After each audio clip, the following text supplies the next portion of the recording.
Magandang hapon po sa inyong lahat. Narito na po ang official PCSO lottery results ngayong 5 PM draw.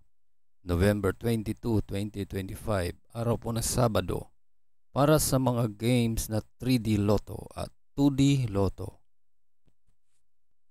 Kung bago ka pa lang sa aking channel, pwede kang mag-like, share, at subscribe para updated kayo sa mga PCSO lottery results araw-araw.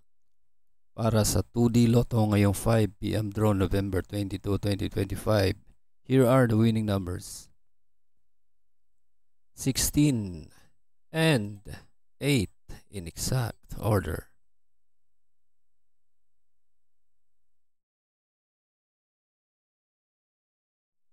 Para naman sa 3D Lotto ngayong 5 PM draw November 22, 2025, here are the winning numbers.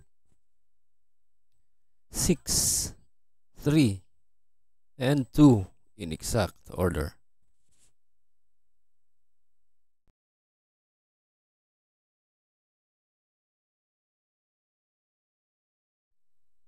Congratulations po sa lahat ng nanalo at kita-kits mo tayo mamayang 9 PM draw.